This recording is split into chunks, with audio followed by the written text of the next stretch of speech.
पता है, एक समाज से बहुत बड़ी गलती हो गई है। भगवान की बातें बहुत ज़्यादा कर ली गई हैं कि सबके मन में एक या तो विश्वास है कि भगवान है या विश्वास है कि भगवान नहीं है, और सब भगवान को ढूंढने में लग गए हैं। ये सब क्रियाओं की ज़रूरत नहीं थी जीवन में। मैं आपसे ये कहता, अगर ये भगवान की बातें ना हुई होती और वहाँ से मुझे आपको सही मार्ग, सही मार्ग नहीं, जिस मार्ग पे मुझे एक सत्यता महसूस हुई, उस मार्ग का मैं दर्शन कर रहा हूँ आप लोगों के साथ। सही है गलत समय बताएगा, पर मैं एक संतुलन के साथ अपनी खोज जारी रख रहा हूँ। और जहाँ जहाँ जिन जिन पड़ाव पे पहुँच के मुझे एक ठहराव महसूस हो रहा है, एक सेटिस्फैक्शन महसूस हो रहा है, जिन सवालों के जवाब जो आत्मचिंतन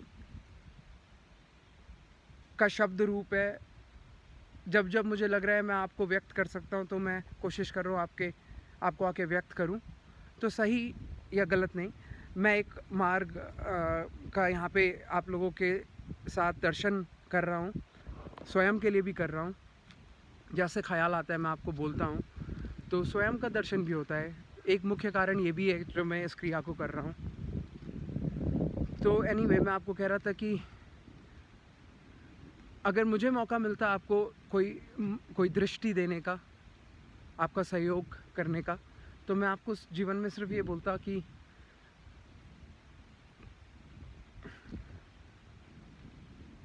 जो स्याही है, इंक, वो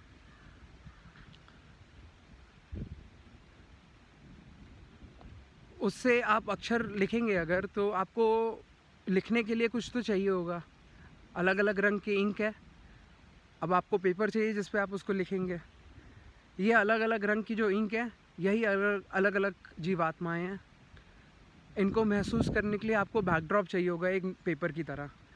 वो पेपर जितना क्लीन होगा, जितना क्लियर होगा, उतना बेहतर से आपको उस इंक, अलग अलग टाइप की इंक जो उस पर पड़ी हुई है, वो अलग अलग दिखेंगी आपको सफाई से। अलग बहुत सारे रंग इस्तेमाल करके अगर कोई कहानी लिखी जाती, तो अगर पन्ना साफ़ नहीं होता तो कहानी आपको बहुत क्लैरिटी से नहीं महसूस होती, दिखाई पड़ती, तो आप समझ नहीं पाते वो क्या कह रही है वो कहानी। तो वो कहानी को समझने के लिए आपको वो क्लैरिटी चाहिए होती है। और सारा जो हमारा दर्शन है, वो हमारे समाज का, उसका इंटेंशन इस क्लैरिटी की तरफ था। अगर उसने कुछ भी डॉगमास की तरफ अगर चीज़ें गई हैं, तो वो ये नहीं है कि भगवान को जानो, अपने को जानो। ये सब बाय प्रोडक्ट्स हैं। आपका अगर संघर्ष चल रहा है, तो आपका संघर्ष आपको क्लैरिटी देने के लिए चल रहा है, और उस क्लैरिटी को आप प्राप्त इसलिए नहीं कर पा रहे हैं क्योंकि आप जिन चीज़ों की वजह से बहुत क्लटर है, उस क्लटर से एक दूरी बना के, जैसे मिसाल के तौर पे आप अगर एक मेज़ में, भूल भुलैया में घुसे और आपने उसको ऊपर से मैप में पढ़ लिया, और फिर आप घुसे, आपको लगा, आपको याद हो गया, मन में समझ में आ गया क्या रास्ता है, और आपने चलना शुरू किया और आप भटक गए, और कोई छत नहीं है उस मेज़ की, बस दीवारें बनी हुई हैं। उन दीवारों के माध्यम से वो एक भूल भुलैया बन गई है, लेकिन ऊपर आसमान दिखता है।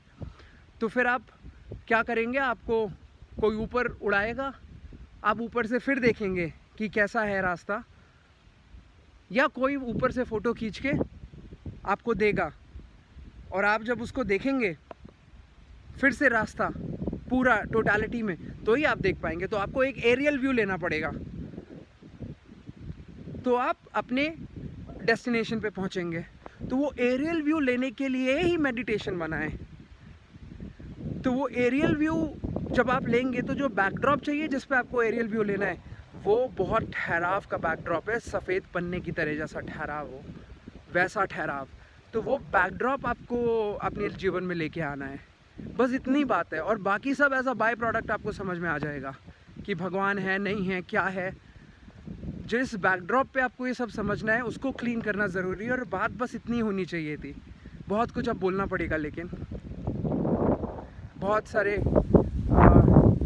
आई होप ये जिस तरह से मार्क कंडीशनिंग का तैयार हुआ है समाज के लिए, ये उससे बहुत अलग प्रक्रिया है। जो मेरी आपके साथ चल रही है वो डीकंडीशनिंग के लिए एक नए प्रकार की कंडीशनिंग ना हो जाए कहीं,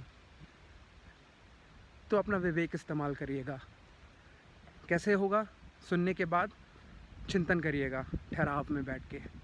बहुत फ्लीटिंगली चीज़ों को बस सुन के फिर दूसरी चीज़ सुनने लगेंगे, तीसरी, चौथी, पाँचवीं, तो किसी एक चीज़ पे वो नहीं हो पाएगा जो